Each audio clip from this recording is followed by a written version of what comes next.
we want to make sure that particularly the land that we are protecting long-term is not just protected in terms of not turning into something other than farmland, but that we're not degrading it, because there's a lot that we can do to really maintain our farmland to be functioning in the future. So here are the objectives for this session.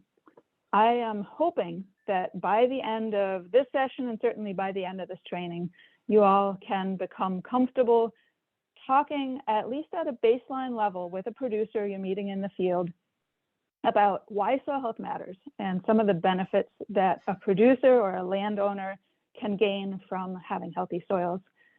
Some of the basics of what is soil health, being able to define that in a way that makes sense to somebody, to be able to maybe say a few words about how soil health relates to regenerative agriculture and climate resiliency, and to have at least in your back pocket what we mean when we talk about soil health management systems principles, that they're nationally applicable, what some of the practices are associated with that, and while there are on-the-ground adjustments that need to be made, and each operation is unique, there are some general principles that we can really use across the country, and that makes sense. And then finally, I'm hoping that everybody will gain a little more information. You may already know some of the barriers to adoption, but I want to talk about those a little bit more. So that's what we're up to today.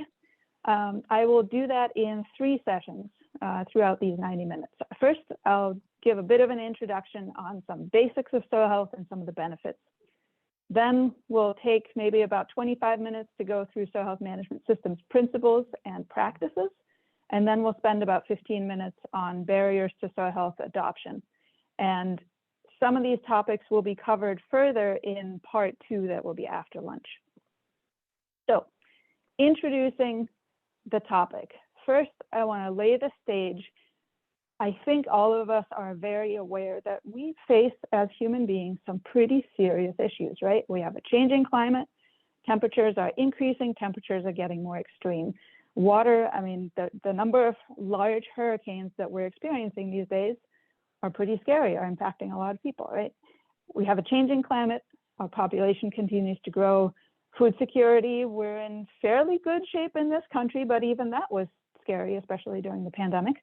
Farm economy is a challenge, water quality and quantity, air quality, human health issues, consumer demand, loss of agricultural soils, right? These are some pretty serious concerns we're facing. And we know from a climate standpoint, while we don't know exactly where we're headed, we know that where we're headed is not good, and that the estimates, you know, while they're wide ranging, they're definitely in a direction where we need to address them, and agriculture has a big solution to provide there. Now, in terms of for our producers specifically, those folks that you're going to be working with, the producers or the landowners who work with producers, they're also facing climate change issues, somewhat in a different way than sort of broader society, but from drought to intense rainfalls and destruction of farmland from flooding, there's a lot to be said there. You know, water quantity and reliability, pest and disease issues, risks, prices, inputs, markets, loss of farmland, land access issues, consumer needs. All of these are challenges that our producers are grappling with. And we could throw our hands up in the air and say, okay, I give up. That's just way too much to grapple with, right? But the exciting thing about soil health, and I think why it's lighting everybody up with excitement, is that soil health is a solution that contributes toward all of the issues we just discussed. Now, it's not the only solution. There's plenty of other things that need to be thought about, yes, but soil health can be a solution toward all of these topics that we just discussed, right? It's a win-win solution, and not just for society, for the environment, but actually for producers. Unlike a lot of conservation practices that we started with in the past, you know, building terraces, things like that, those are pretty expensive. A farmer isn't going to do that on their own.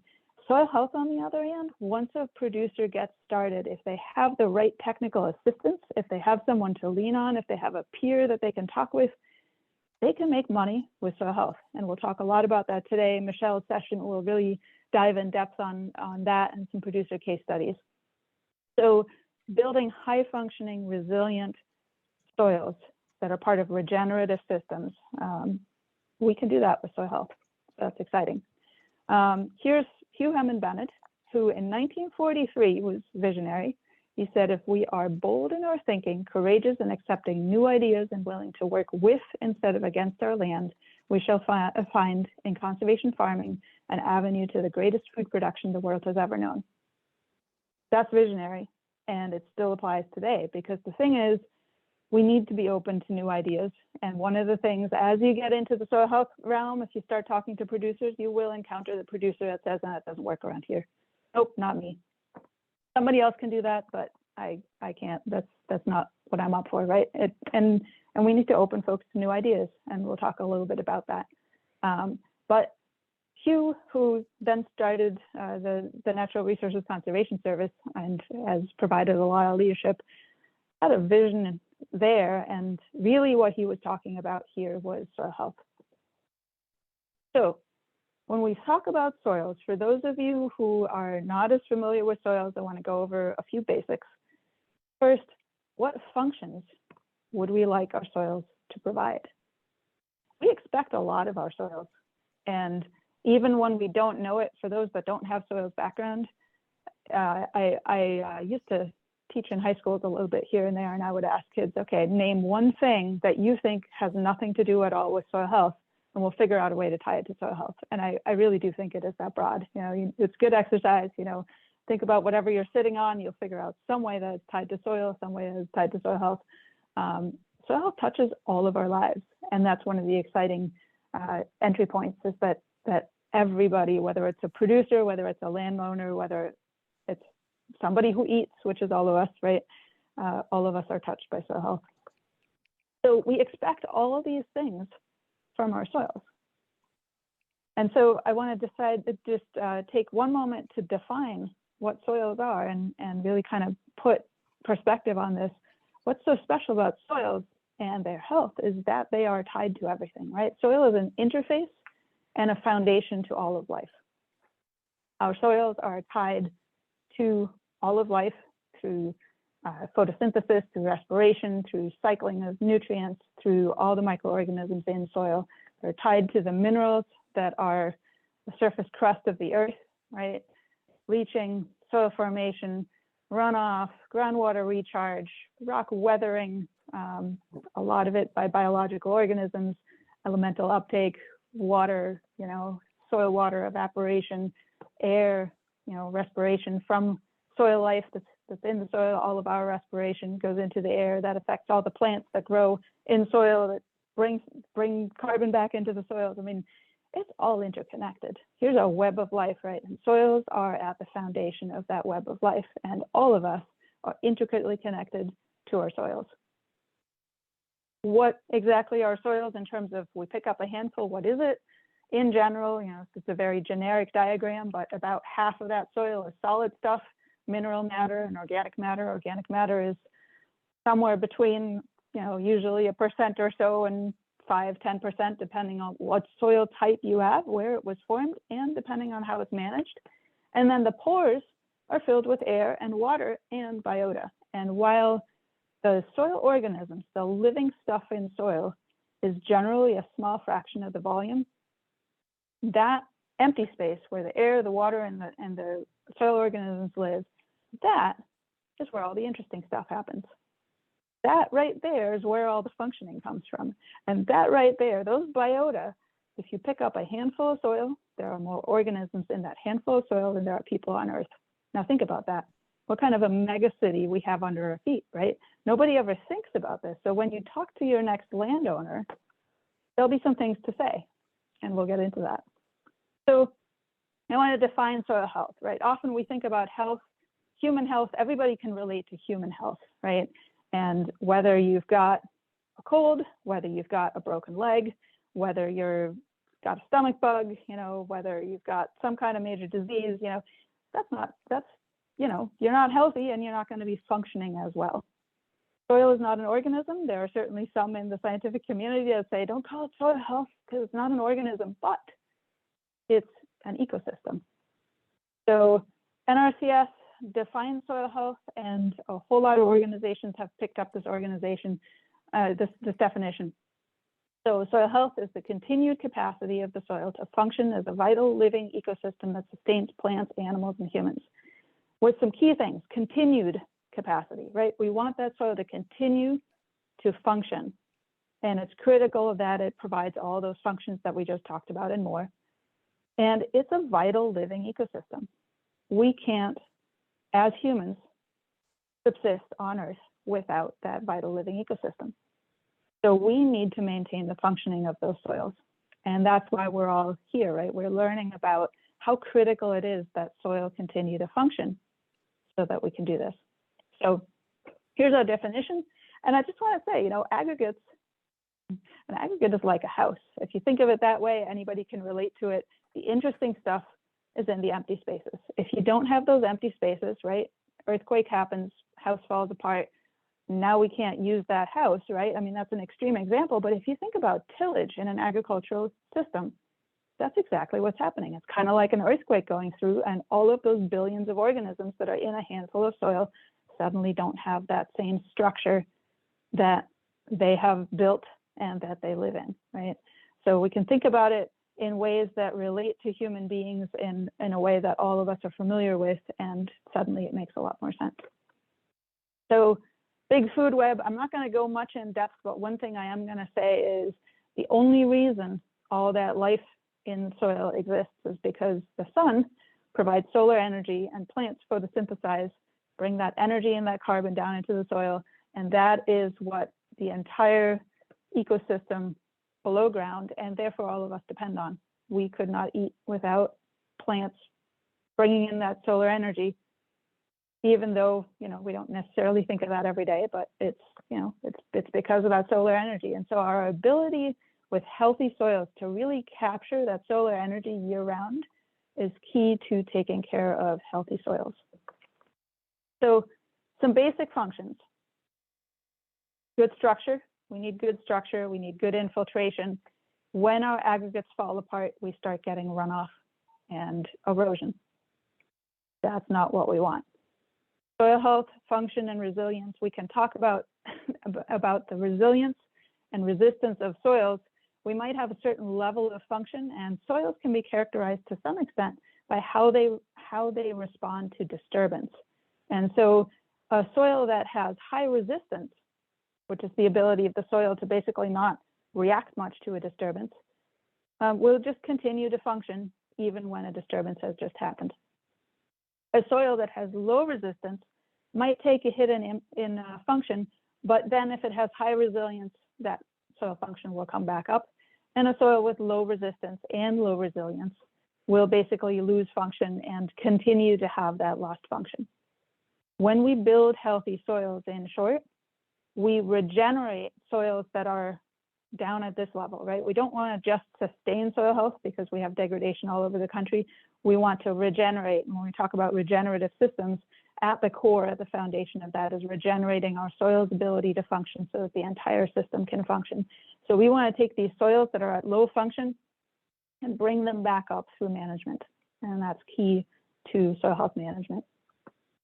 Some characteristics, some key things to understand about soil function, right? When you walk out into the field with a producer, if you see gullies, if you see signs of erosion, if you see crusting like this, if you see smoothed over soils where you can really see where the water ran, if a producer tells you, if they tell you that they drove out into the field and their tractor sank, right? That's a sign of poor soil health. That doesn't happen in a natural system where the soils are covered, where there's lots of different plants growing. You don't get that kind of weakness that results in this unless you're driving into a swamp. I mean, you can always come up with a comeback, right? But by and large, if we have a healthy soil, you're not going to get these kinds of signs.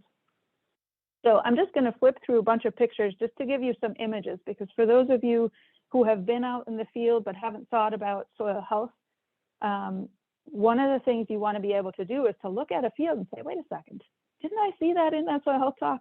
This looks like that, right? So here you can see some crusting.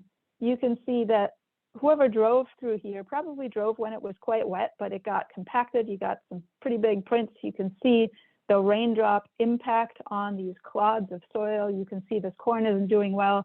And here you've got a nice, very nicely covered, therefore dug into so we can even see it kind of soil. Now I'll tell you, these two soils are the same soil type, and I'll tell you a story about those in a little bit. These two are the same soil type. Again, here, same soil type. Here's with a cover crop, here's with none. You can see the color of that water running off, and this is much clearer, right? Here's side by side on a fence row, no-till field, conventional field after a rainfall. And you see puddling and ponding here. You don't see that here, right? You got better infiltration because that soil was functioning. After the drought in 2012, famous farmer Dave Brandt, you can look him up on YouTube. He gives inspiring talks. This farmer got 144 bushels in that drought. And next door, with 20 years of tillage instead of 40 years of no-till, a lot of conventional tillage, that farmer only got 40 to 80 bushels per acre because they experienced that drought in a much more intense kind of way. So there's a lot of benefits to healthy soils, right? If we invest in managing for soil health, and this is a message to those producers, to those landowners, if we invest in the kind of management that produces healthy, well-functioning soils, here's a list of all of the things that we can get from those soils, right? Consistent good production, healthier crops, reduced risk, better ability to drive through a field at any time, therefore be able to plant and harvest, reduced runoff, erosion, reduced flooding. You know, if you think about gigantic watershed and a lot of rain coming down, right? What happens if all that rain goes into the soil? Well, we don't end up with a flood, right? So we can't stop it from raining, and we can't prevent a drought. We will not be able to control the rain in any time that I see soon, right?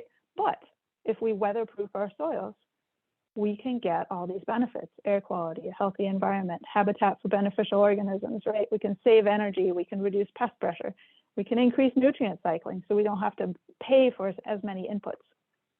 So in short, we can get long-term economic, social, and environmental viability of those systems and sustain reliable productivity to feed those 9 billion people we're headed toward with healthy soils. So exciting story. Soil health is all over the popular press these days. If you're following that, if you look for soil health, you'll find it. It's all over. There are books promoting healthy soils that have cropped up over the last years, both in the popular literature and the scientific literature. It has become a big thing, and that's really exciting, and there's good reasons for that. So brief note on regenerative systems. You know, at American Farmland Trust, we often talk about building regenerative systems on that land that we conserve. Farmers and ranchers embracing those regenerative approaches, building healthy soils, gaining that resilience we talked about, mitigating climate change by sequestering more carbon, reducing those greenhouse gases, improving farm viability. Those are all critical, and soil health is sort of at the foundation of that full system functioning. So with that, I'm going to let another couple of speakers go who we bring in by video. There are some great videos online. One of them, you may have heard about Ray Archuleta. He's gotten pretty famous. He used to work in the Soil Health Division in NRCS for decades before I even came there. And so I am going to show a short 1-minute video by Ray because he is inspirational and dramatic. And if you wanted to show 1 minute, this would be an interesting one to show to a farmer. I have a question to ask you. Is your soil healthy, functioning, and stable? One of the best visual diagnostic tools that I know of is the Soil Stability Test. Here are two soils, exactly the same soil type. This soil has been tilled for 30 years. This soil has not been tilled for 40 years. It is covered with diverse plants year-round. Watch what happens when we drop the soil in the water. Notice how the conventional till soil is falling apart. The biotic glues in the organic matter are burned up by tillage. The soil pores have collapsed. Notice the no-till soil. The pore spaces are still intact. Do this test for yourself. I guarantee if you dig a little, you'll learn a lot.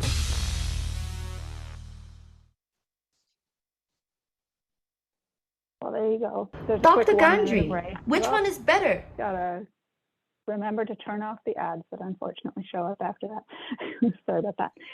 So that was, in a nutshell, a lot of what we just talked about, right? If we stabilize those aggregates, if we get those soils to stay together, they will not do this kind of thing, right? They're not going to puddle, they're not going to erode, right? If we have stable aggregates, we're going to get that infiltration. Now, somebody else who was in the Soil Health Division, retired, is still out there speaking, doing a lot of great work in the Midwest, is Doug Peterson. And he gave a little more in depth. And so I know one of the things that you all may end up doing is talking to a lot of farmers about why this matters and what the impacts are on the landscape, how it is that these soils work in at least a basic sort of way. And these demos are great because you can bring them somewhere, you can set them up on a farmer's kitchen table. You can set them up in front of a room at a field day. You can set them up out in the field. And all these materials are available fairly cheaply, can be adapted. You can actually use plastic cups. You know, you're at a party and there's see-through plastic cups. You could put aggregates inside of them in water and you can get some of the same impacts. So I'm going to let Doug give a little more of an in-depth. Yep. Hey, Bianca, before you start this, will you put this in full screen after you start it? Yes, absolutely. Thank you. We'll do that. Sure thing.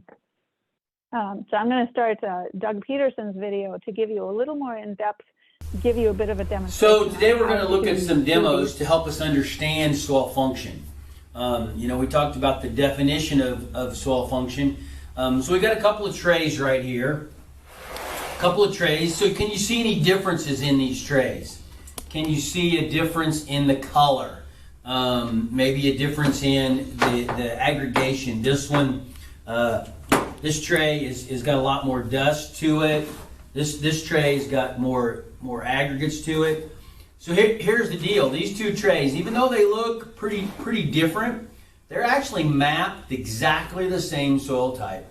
So when I went through this course several years ago, these demonstrations were one of the most eye-opening things I had ever seen.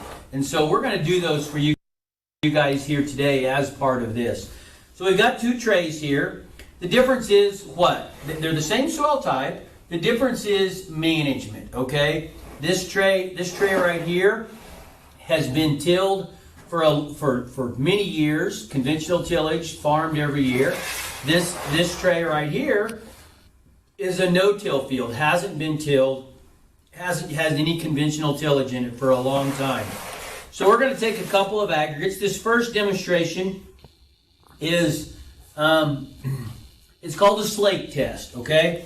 And so what it does is it measures the ability and the relationship of soil with water. It measures the ability of the soil to slake. Okay, slake is not just a term in soils.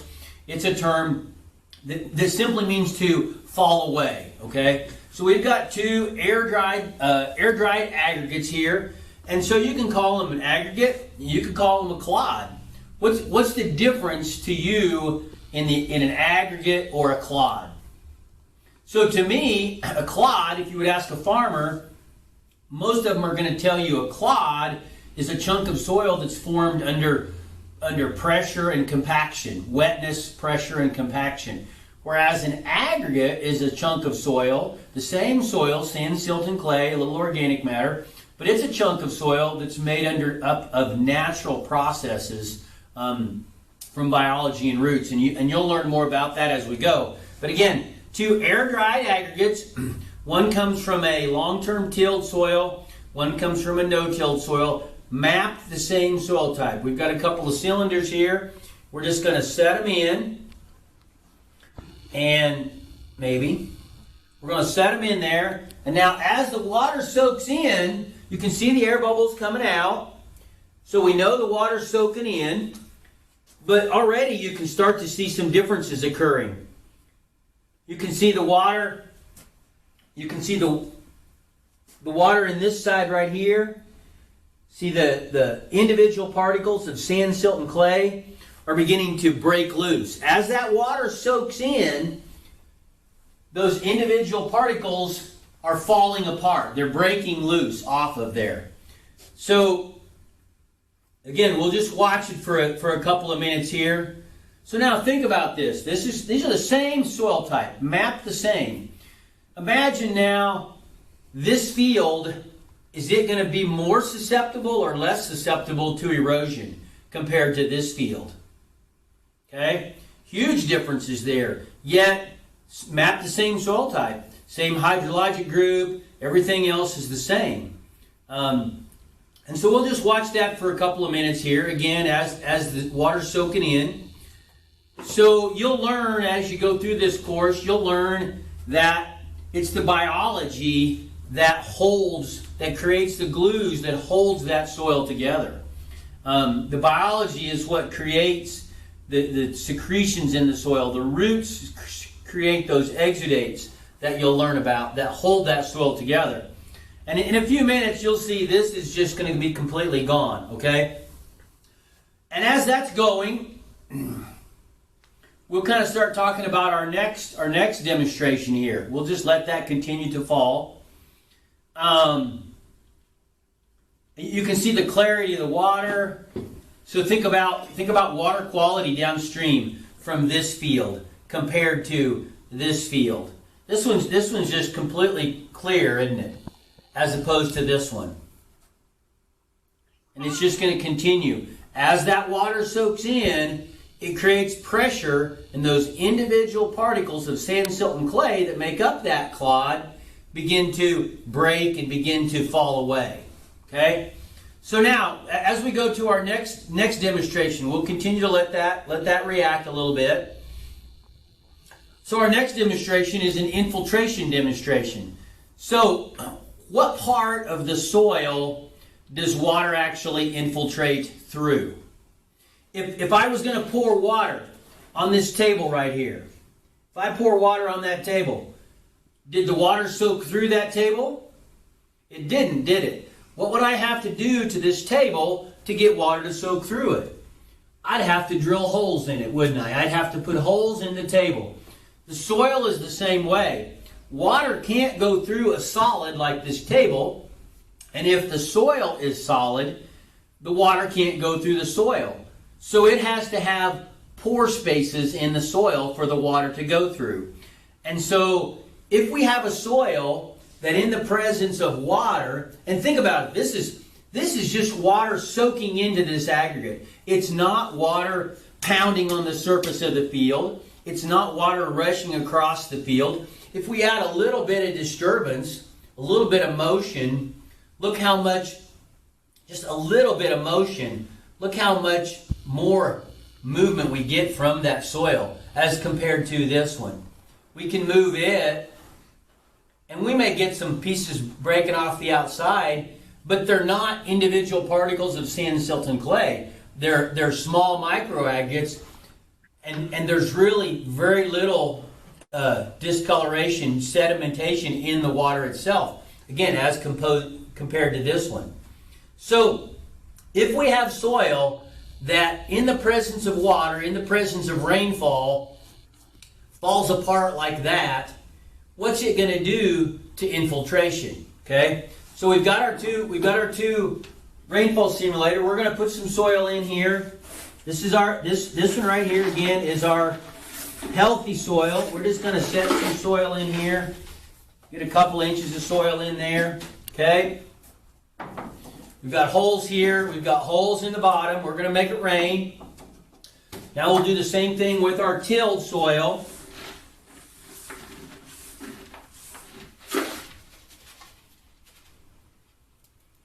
We're really close here. Put a little fines around the outside just to make sure we don't have any preferential flow. Okay? So one of the things that people talk about doing tillage, you know, when I grew up on a farm, I was taught we had to till the soil to get seed bed. We had to till the soil to control weeds. We had to till the soil to take out compaction. And so you saw me put this soil in these containers right here. How much compaction is in this cylinder right now? Virtually none, right? Because you saw me. I just fluffed that soil in there, no compaction.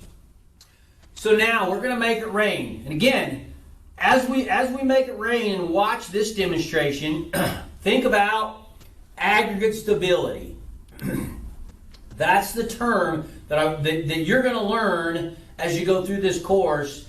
You're going to understand aggregate stability very, very well. I think if there was only one feature that I could measure when it comes to the soil, it wouldn't be a particular nutrient, it wouldn't be organic matter, it would be aggregate stability. Aggregate stability tells you more about the soil than any other single feature, I believe. Okay? And again, so aggregate stability is how stable the soil is in the presence of water. When it gets wet, do those aggregates hold their shape, or do they collapse and dissolve? If the soil collapses and dissolves like this, what's going to happen to our pore spaces? Remember, water has to go through the pore spaces. Water doesn't flow through a solid. Water flows through the pore spaces, the voids in the soil. So, we're going to add some water here. We're going to make it rain.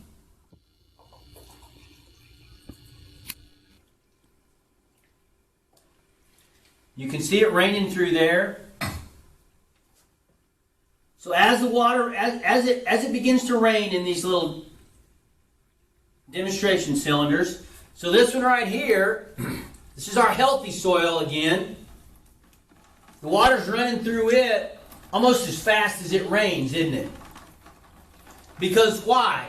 Because the aggregates, just like this one, these aggregates hold their shape and the water just goes right through them and they stay there. As opposed to this cylinder, if you look at it, we'll turn it around for you. Why isn't it? You see the water stacking up on top. Because just like this soil right here, as it rains, those soil particles, those small aggregates collapse and dissolve, sealing the surface of the soil over. Even though we had just tilled this, we had just fluffed it up, there was no compaction in it because this cylinder of soil did not have any good aggregate stability. Okay? Again, aggregate stability is the term that you need to understand. It's the most important feature of the soil.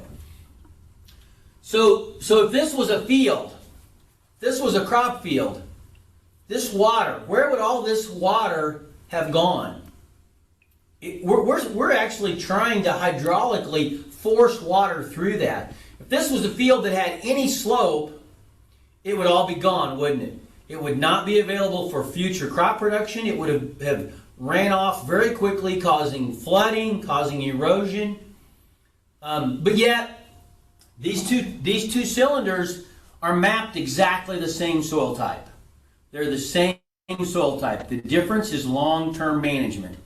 And that was something that we just didn't understand, for decades. We thought as long as the soil was mapped a certain type, that was all that mattered. Now we understand that management influences biology, which influences aggregate stability. When I started my career 32 years ago, we had the term aggregate stability, but we were taught it was an inherent soil characteristic, not a dynamic soil characteristic. Now we realize that it changes very quickly. We can take, with the management, some of the management techniques that you're going to learn about over the next few days in this course. We can take this degraded soil and maybe not make it quite as good as this, but we can turn it pretty close into 2 or 3 or 4 years. I can take this soil with all the things that we're going to talk about and come pretty close to this in 2 or 3 or 4 or 5 years. But guess what? I can take this soil and do tillage to it, and in 2 or 3 or 4 or 5 years, turn it into this soil. We can degrade it that fast, okay? So now, again, and we'll sit here and watch this. This will eventually soak through, but and that was a pretty hard rain, right? We had about an inch of water in just a few minutes right there. but our rainfall events today are coming much harder than they used to. And so do we only want to capture the nice easy rains? No, we want to capture all of the rains. We want to get them to infiltrate so they don't cause flooding, so we can have production out of them. Another little demonstration that we'll do here is it's kind of a half and half. It's a little bit of a slate demo. We take some sink strainers. We take some small crumbled up aggregates. So these are kind of mini aggregates. They're not big ones. We put several of those in here into this sink strainer. We'll do the same with our tilled soil. This is kind of like almost like a slump test if you know anything about concrete. Okay, so we've got a couple of sink strainers with some soil. Again, this side is our long-term tilled soil, and so what we're going to do is we're just going to wet them a little bit. We've got a couple of glasses here, and so you can get two or three things. Again, this is kind of like the slate test that we talked about a while ago. Give them just a minute here to let them soak. You can see the difference in the water, but then the real test comes here. Okay, we dump that one. And so then you look at the difference in the soil. This is our good soil. Dramatic difference, right? This one right here is just mush. Compared to this one, we can actually still have some aggregates. So that's going to translate. Want to hear from you all. Any aha moments, any thoughts on how you can use this with your local folks? Have you seen poor soil health in your community? Maybe you didn't realize that that's what you were looking at, but you saw it there. Hi everyone. Two areas that we generally see poor soil health is in crop producers that still use moldboard plow, and that is typically our white top Amish plain sect community farmers. And also we do have some really steep slopes in Center County, Pennsylvania. We're in the Ridge and Valley section, so we will see some up and down corn rotations, and we will see some pretty extreme gullies sometimes. Yeah, that all makes a lot of sense. Anybody else have similar experiences? David Satterfield, you have thoughts to share? Yeah, I just wanted to comment that I felt the demonstration was very interesting. I grew up working on a farm, and we always got tractors stuck in the fields, and it was always, oh, it's been raining too much, and that's why the tractors are stuck. But when I go back and realize that they were disking the fields and they were using rolling baskets on them, and then they would no-till, and I'm like, well, you're now I understand they're tearing up the soil and destroying the soil health, and the no-till really wasn't doing what it's supposed to be doing. Yeah. No-till doesn't work if you just, no-till once and then the next year you plow it up again. I mean, a little bit of a difference maybe, but we really want to allow those continuous pores to develop.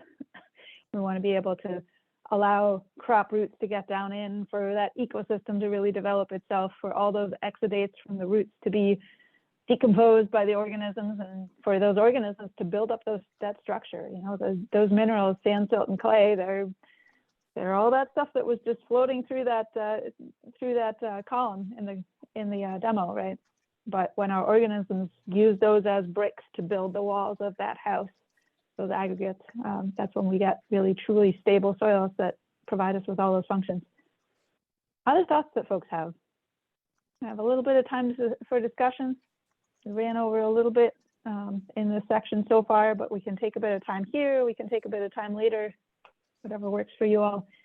Also, there are some polls, questions 2 to 6, that if you want to take a moment and respond to those, we can do that. Bianca, there are, and when you're done, take your hand back down. Yeah, go ahead, Kara. There are a few more comments. I'll just read from the chat. Dramatic difference between the two soils in the demonstration. I've heard about these types of demonstrations before, but that explained it really well. And then Maureen says, I recently watched trucks driving across sandy nursery soils and saw big clouds of dust. Now I am looking at dust in a different way as an indicator of no health, no aggregates. Indeed. Yeah, there are pictures that a lot of soil health specialists in the West tend to share of some of the dust storms that we have had over the last years when those droughts have hit. And those dust storms are a symptom of poor soil health. There are people sometimes dying on the highway from accidents that happen when we get those dust storms, right? So once again, you know, soil influences us all, and in some ways that we don't even necessarily think about. And dust storms are a big deal in the West. And actually, the Natural Resources Conservation Service was founded because of the Dust Bowl, because Hugh Hammond Bennett had the visionary insight to testify before Congress at the time that one of those dust storm clouds actually made it to DC, was able to time his testimony and point out the window so that the legislators could see, and he could point out and say, now this is what I'm talking about. See that dust storm, that kind of darkness, it's coming from degrading soils that are eroding because we're not taking care of the land. Therefore, we need to take care of the land. So as we talk about protecting our land, right, we don't want to just protect it and keep it from being built on. We want to protect it so that it has those functions, so that it can contribute to groundwater being recharged, so that it can contribute to lack of erosion, it can contribute to water quality, it can contribute to preventing floods. Heard a lot of people say, you know, we wouldn't have nearly the kind of flooding that we have these days when we get these extreme storms if everybody had soil health management systems. Because I kid you not, we can get 1, 2, 3, 4 inches, 10 inches of rainfall in an hour, infiltrating into truly healthy soils. Now, yes, the soil type matters. Some soil types you can never get quite to that point because some soil types have a rock layer and you can't get water to go through a rock layer, right? I mean, yes, we have those soils too, but when we manage for healthy soils, we can get the maximum potential out of each soil type. Any other experiences anybody want to share? I see a lot of, after heavy rain falls, there will be, you could see where the water flows on the property. And a lot of times people will say like, oh, I need new tiling or something. And I wonder how tiling kind of ties into this. Tiling is a Band-Aid, right? You just got to cut, you got to put a Band-Aid on it, right? It's, yes, tiling, if you are farming on inherently wet soils, tile drainage can help prevent further degradation because it keeps our soils drier. And when we drive across drier soils, they don't tend to get squished as much. So yes, tile drainage can be a piece of the picture, but by and large, folks have been trying to tile closer and closer and closer and closer together because their soils are degrading.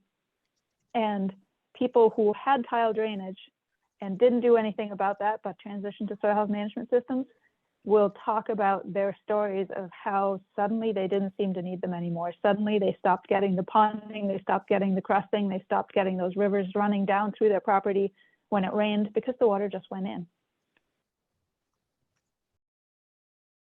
Okay, so soil health management systems principles and practices is the next session.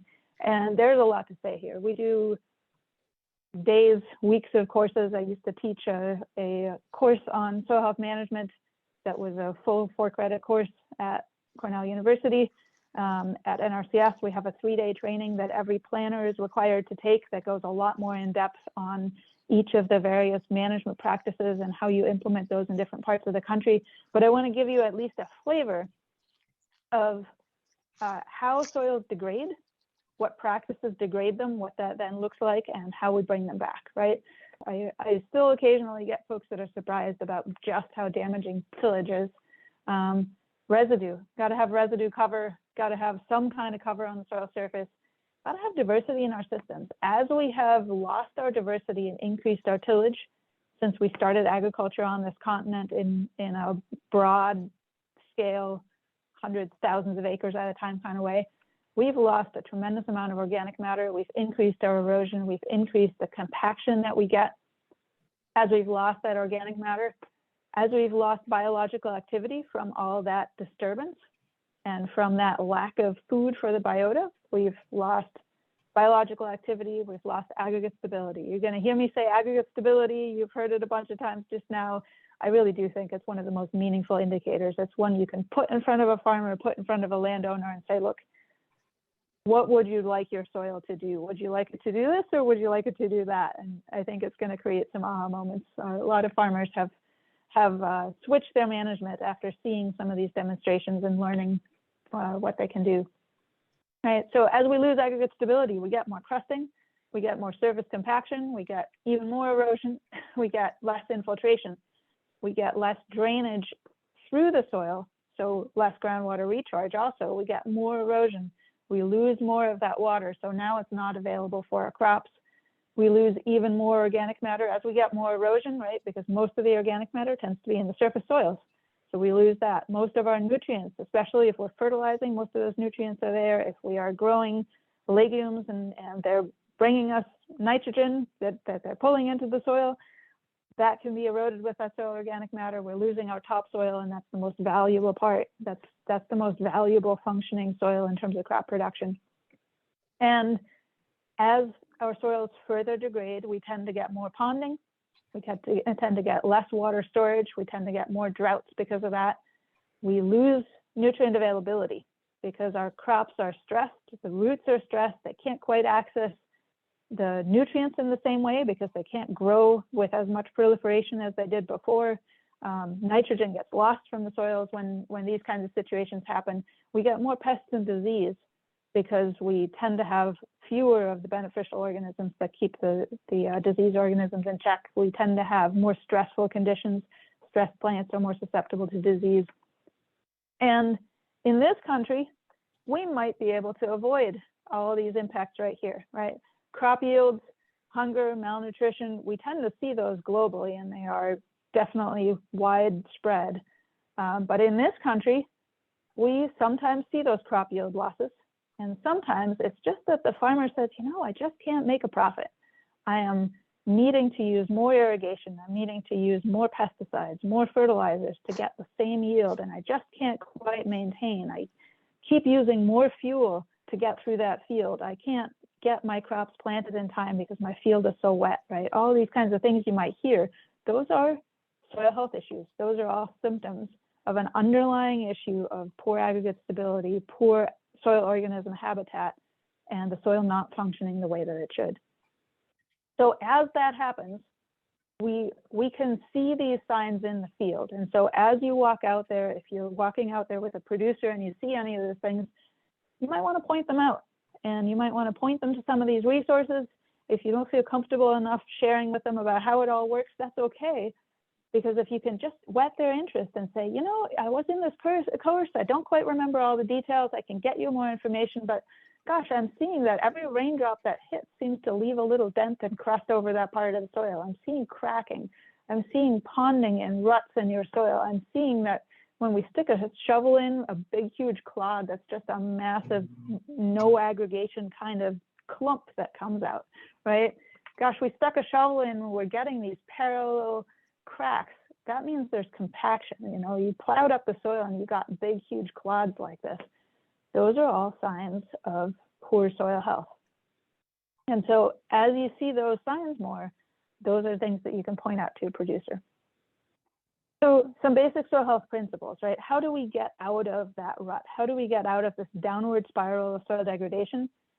Farmers need to adopt different systems. We need to make our new conventional agriculture be one that is about maintaining soil health, that is about regenerating our soil's function and building climate resilience, because we're not going to do very well as a human species. You know, the planet can go on, all the other organisms, the ecosystem, they'll survive. It's really about us as a human species. If we are going to do well on this planet, we need to manage our soils better, right? And so there are 4 soil health principles that we've defined that are applicable across the country. And there's nuances, there's additional parts, but if you can remember these: minimize disturbance, maximize soil cover, maximize biodiversity, maximize continuous living roots. right? These key 4 principles will work to reestablish, to regenerate soil function by building soil organism habitat back up. Now, there's additional things, you know, we want to adapt the use of technology. We need to adapt nutrient and pest management. We need to take into account the unique production systems, that farmer or rancher, what they're willing to do, the climate, the soils. Yes, all of those are part of the picture. But those 4 principles can be adapted to any of those situations. And what's still being figured out is exactly how we do that. When you hear talk of a soil health management system, it's basically a collection of management practices that address all those 4 principles. And there are some things to keep in mind, you know, like I just said, those principles, excuse me, apply across all production systems, but they have to be adapted. When they're implemented together, we get synergistic regenerative effects, and we can build and maintain soil health, and we can get those ecosystem services back. Those specific combinations, though, we've got corn soy figured out pretty well. For all those of you who responded and said most of your producers are corn soy type of folks, there is a plethora of adaptations of how to do this. You can use precision nutrient management, you can use precision equipment, you can side dress, you can intercrop your cover crop, you can interseed it into a growing crop, you can plant green. We'll get into a couple of those. There's a plethora of practices and how to adapt them to corn systems, and some of the constraints that a lot of the other parts of the country are under, I would say Maryland, Pennsylvania, Ohio are pretty well off. You know, the soils are inherently pretty decent soils, and the climate is a nice medium. It's not really, really hot. It's not really dry. We're not losing all of our organic matter. It's not really cold, right? There's a lot that these states have going for them. And so if you have a producer that says, it doesn't work here, try to encourage them, you know, build that relationship and let them know, yeah, it really does work here. You know, you're going to be able to find somebody who can help them come toward a soil health management system. All those folks who are growing corn, a lot of them might have a yield monitor. And so you might ask them to look at their yield monitor and see, gosh, you know, do you see any strips like this? This right here is an old fence row in the middle of a conventionally farmed field. That old fence row, if you think about it, that old fence row, once upon a time, had all 4 principles in place. It had soil cover year round. It had maximized diversity from all the different things that grow around a fence row. It had minimized disturbance. It had living roots in the system year round, right? And when we see where a fence row has somewhat recently been plowed up, we get much higher yields. And these are the spots where a farmer can get away with lower inputs because their soil is functioning in those spots. And we can take that soil function, we can take it across a whole field. Here's an example side by side, a conventionally farmed field and a soil health management system. In the same year, a lot of rain happened here and a lot of ponding happened, a lot of nitrogen was lost, and over here this field is in great shape, right? So these are the kinds of examples we can achieve with soil health. And for those corn and soybean farmers, a lot of the folks I've been working with for the last years will say, well, you don't have an excuse, but treat them with compassion. They're all coming from a place where they just haven't encountered that yet, right? But there are ways to get past this. There are some trickier systems. There's some things to figure out, but we can do this. A key message, if somebody's not or doesn't think they are a livestock producer, they are, right? And this is another way you can really kind of have someone get that aha, whoa, wait a second, I've never thought about it this way before, which is a lot of what we're trying to achieve in those first conversations to get somebody interested. If we can tell them something memorable, we can get them to suddenly have a, whoa, I've never thought of it that way before. We've had a success because they're going to think of that later. So one thing you might say is, you're a livestock farmer. You didn't know it. You grow corn and soybean. You've got billions of livestock in the soil that you've never thought of before. And if you were a livestock farmer, you would never think to not feed them and not give them a good sound structure. You know, you wouldn't have cows out there that never have a barn unless you've carefully selected those cows to be able to do that year round, right? You will make sure that your livestock have a habitat and have food. And that's basically what our biota in the soil need. they have two needs. We need to protect their home, the structure, that they have enough water, that they have enough air, and we need to feed them diverse year-round diets, including energy and nutrients. So if we think of a corn system, right, corn gets planted in April, May, comes off September, October, November, all those months in between, they're not getting fed. And what do those microbes get in the meantime? A bland diet of only corn, right? So that's not what we want for people. It's not what we want for our microbes. There's a huge number of organisms. We want to feed them. And so our principles basically support that soil organism habitat and food.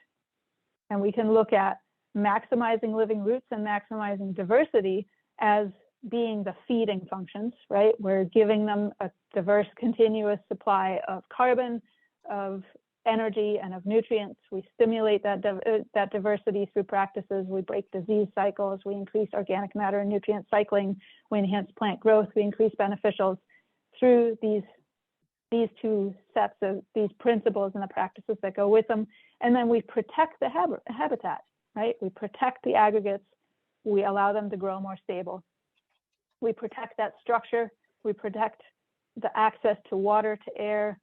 We moderate the temperature by minimizing disturbance and maximizing cover.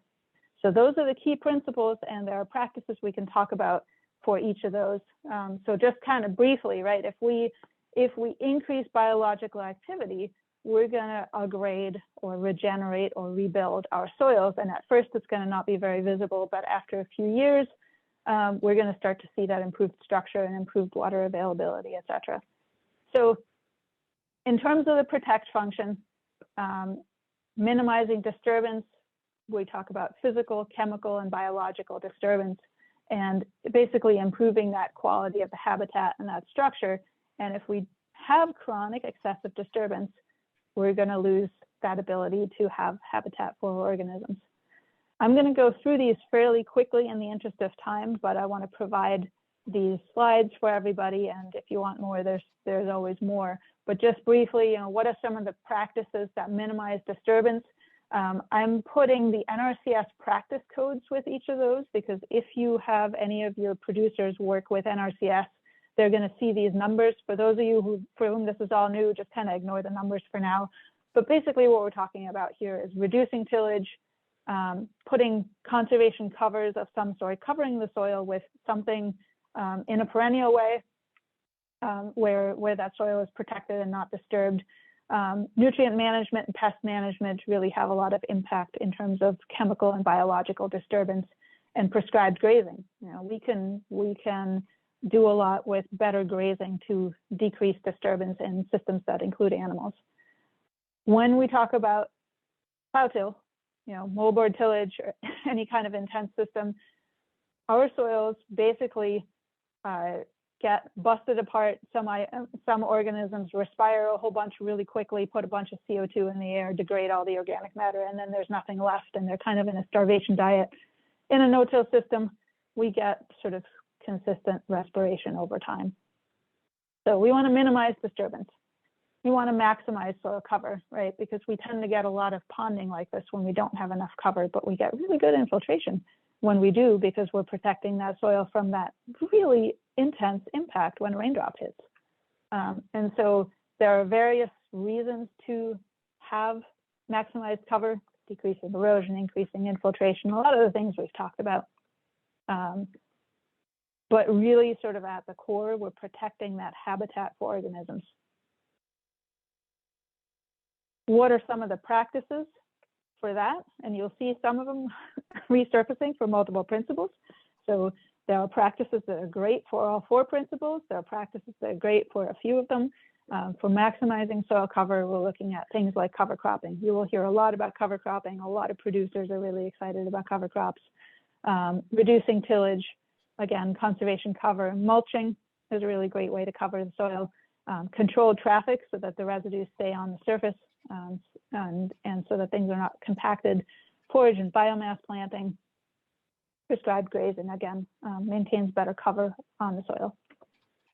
In terms of feeding our livestock, again, there's a number of practices When we talk about maximizing the presence of living roots, what we're talking about there is having something growing as much of the year as possible with as many diverse roots as we can so that we continue to feed our underground livestock. So how we can grow crops or cover crops in the off season, right? So when the corn comes off, what can we be growing, right? There are a number of cover crops that work really nicely in a corn system or in a corn soybean system.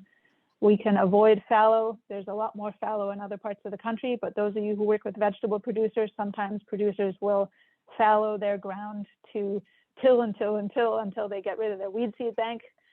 It's a Band-Aid, right? We need to figure out a way to get those weeds to not come up, and there's ways to approach that. We don't have time to get into that, but there are folks available for technical assistance that can talk about that. Increasing the time in perennial crops. Whenever there's an ability to integrate some perennials into the rotation, that's really beneficial for building soil health. Managing rotations, potentially intercrop mixers, whether that's our cover crops or, gosh, corn used to be intercropped. It might be worth thinking about again, just putting it out there for those of you who like to think out of the box. We used to grow corn and bean together, will we do that again? Because it makes really good high quality silage and some pretty high yields, right?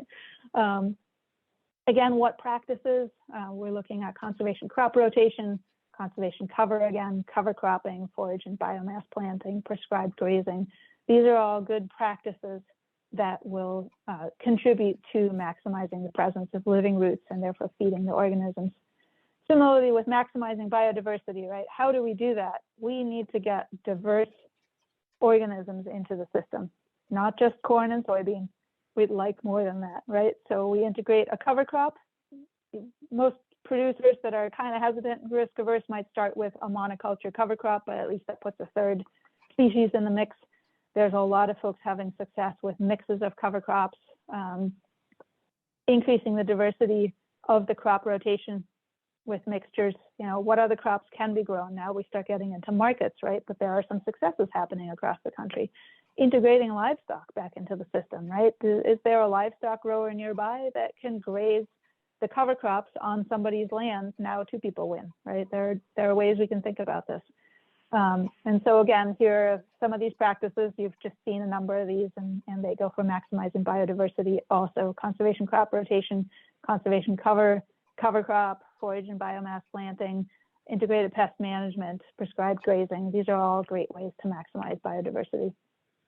So here's just a smattering of pictures, right? Here's a friend of mine in New Hampshire who's rolling down a very tall rye cover crop in order to be able to plant directly into it. Here's a piece of equipment that can side dress and interseed at the same time. So put on your nutrients, put on your cover crop right at the same time. Cover crop starts growing under the corn canopy, and you have something green growing when the corn comes off. Great cover crop mixes, in this case, triticale and winter peas. Some of the equipment that's available, like zone tillage equipment, when somebody can't go completely no-till, where you're just tilling up that small little strip and then planting directly into it. Integration of livestock. There's just so many fantastic opportunities out there. And win-win, soil health management systems are commonplace. That's the vision, right? We'd love to get to a point where we reverse that spiral, that downward degradation, and instead we turn it upside down, turn it right side up and regenerate our soils. So, it's catching on. I'm going to take us to our Q&A for just a moment. I'm running a bit short on time. So, Chris, you thought I was going to leave tons of room for discussion, but somehow we always run out of time. So apologies about that. Are there key concepts that you all see from what you just heard here? Things that you just learned, things that you think will work for your community? Anybody want to share a few thoughts? So I think that one interesting component of this is increased crop yields, because it seems like most of the constraints to switching over to sustainable practices or just changing in general has to do with cost.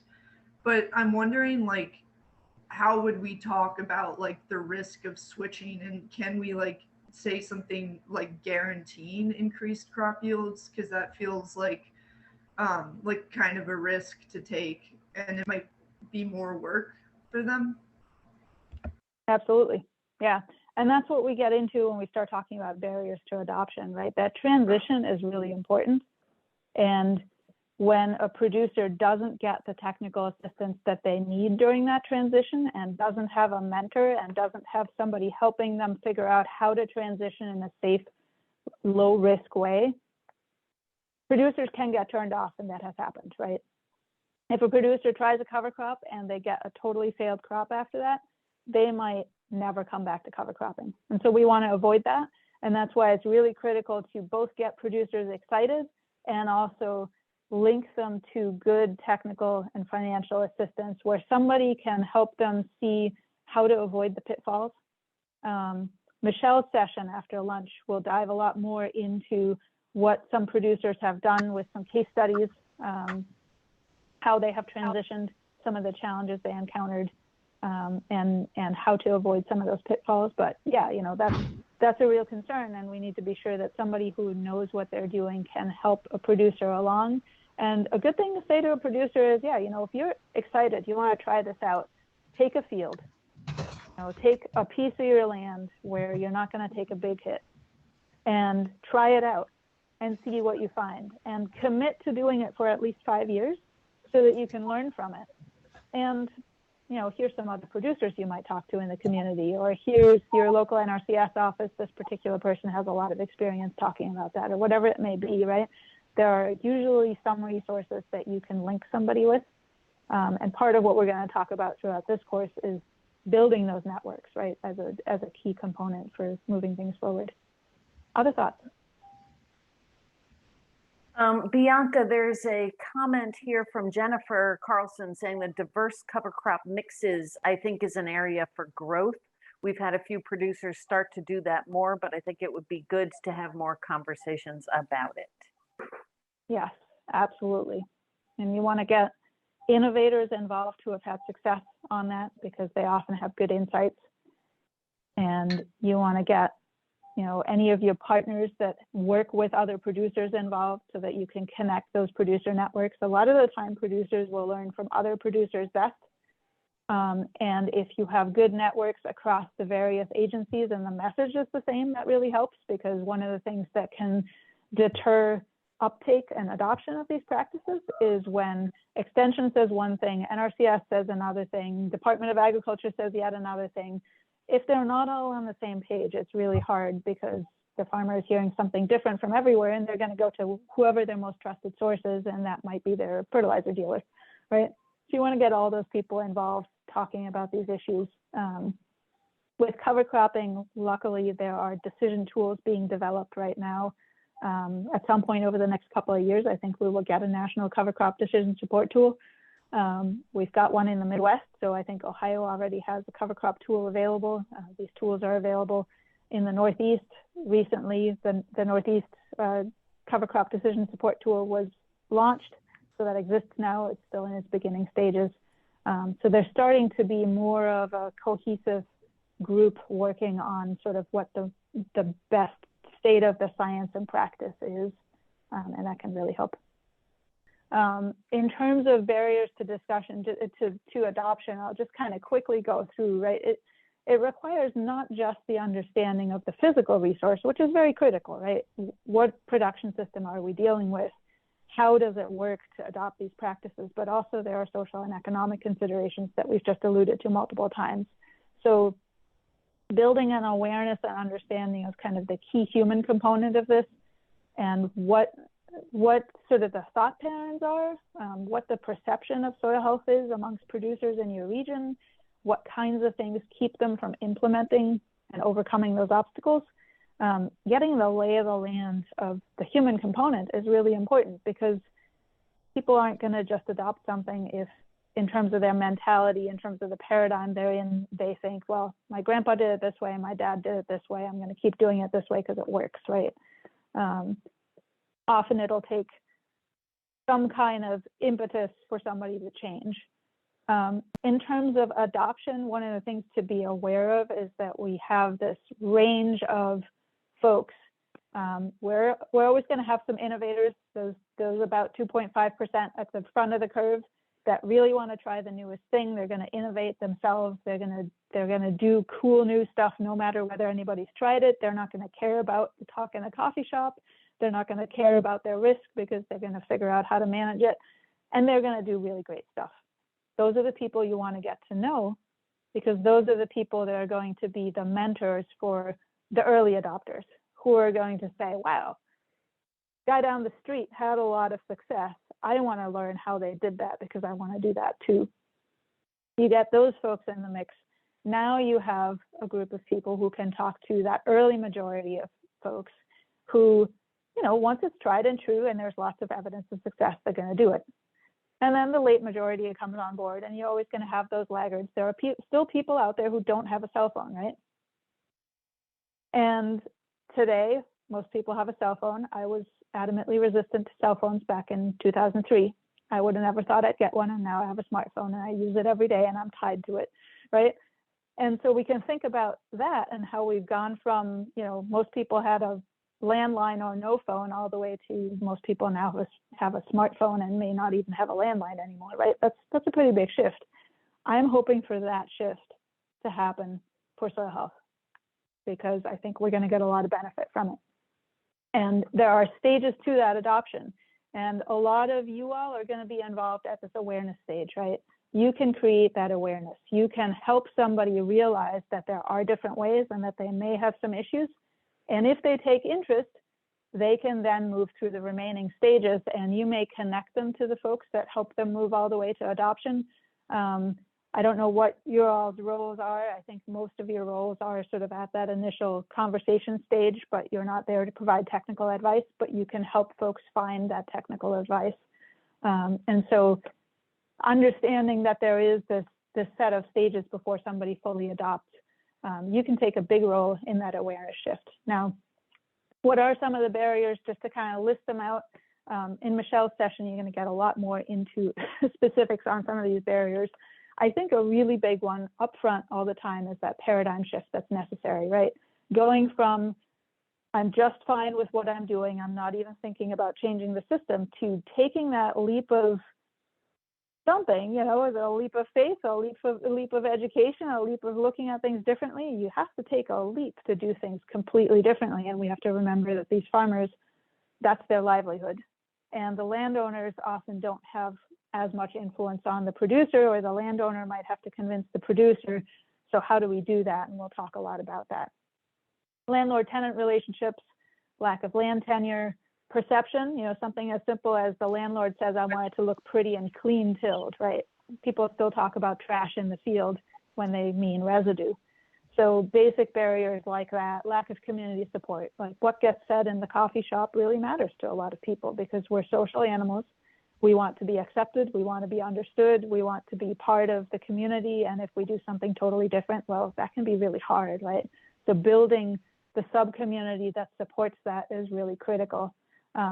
Being able to guide a recovery from failures, being able to deal with risk aversion. And then there's some technical barriers, right? How do we actually do it? There's a lot there, and we could spend days on just that for all the different production systems. And then there's the financial barriers, right? That initial transition may be more or less costly depending on the system, depending on what folks start with. And so generally, it's good to have somebody start with something that's not such a huge financial commitment, but just a little bit of a trial, but successful enough. So, you know, we can talk about some of the solutions to these barriers. I would rather do that as a discussion. So I'm going to sort of, you know, zip through a couple of slides here, some of the kinds of things that you all might put into your action plans. And I want to spend the last bit of time with you discussing. Do you have thoughts on what would work for you all as you're hearing me talk about this? What are your thoughts? So some things we might think about, you know, what's the perception of soil health in your community? Have you encountered particular barriers that are an issue for you? Are there solutions that you think would be particularly helpful in your community? Are there things you just heard about that help you realize, oh, you know, that's the way we might start? Thoughts on that? What have you encountered? Bianca, while we're waiting for anybody else to raise their hands, there was a comment earlier from Michelle Burns who said that changing the conversation from the need for more tiling to soil health could be a good strategy in this part of Ohio. Yeah. So that seems very relevant. Yeah, absolutely. And you'll often hear in Ohio, folks talk about, impact on the lakes, and there are some scientists who have looked at not soil health management systems, but no-tilled research plots that were not managed very well, where phosphorus ran off and into the water, and there's a lot of conversation and trickiness there to manage, right? But when we look at the whole system and creating soil function, right, we're not going to get those kinds of issues. So we have to look at the whole system before dismissing a practice, and that's a really important piece to this conversation. There is one more comment, actually there are a couple. David Satterfield just noted, I think one of the issues in our region will be convincing generational farm families to change their long-held strategies. Obviously, this, I can imagine, is a very big challenge. Yes, absolutely. And we don't really have time to get into it. I'm very mindful of the time. I do want to answer a comment that Maureen wrote, which is, there's a lot of information for traditional row crops, as you say. Can you provide help with practices for nursery crop growing with pots in the ground or digging up large trees and essentially mining the soil? And I believe that Michelle and team are going to talk a little bit about it, or at least have resources that they can point to this afternoon. So I think we will get into that a little bit. At least that's my understanding. But I don't know, Bianca, if you have any particular thoughts right now on that. Yeah, I mean, the soil health principles can be adapted really to any system. And so, yeah, there's going to be that mining of the soil. If you're going to dig up a large tree, that soil is going to come with it, right? I'm not exactly sure how you fill that soil back in. But the soil that does stay in place, keeping that in place and having active rooting throughout, keeping a perennial in that soil and minimizing compaction, minimizing how much you have traffic on that soil when it's wet, choosing the perennials to have a diversity of root systems so that they can put those nice continuous pores all the way down into the soil so that the water can infiltrate and drain freely. Those are a few of the keys, and it would take a specific discussion with a producer on what the key issues are, what their system looks like, and then to use those principles as kind of the first step of, okay, here's what we're trying to achieve. How do we do that in your system? Great. I will just mention too that thinking back to the touch points that Chris mentioned earlier earlier this morning, there's the question of how do we work with existing landowners, but I have seen easements that at the outset prohibit those kind of nursery practices on eased land. So that's more related to the easement origination touch point.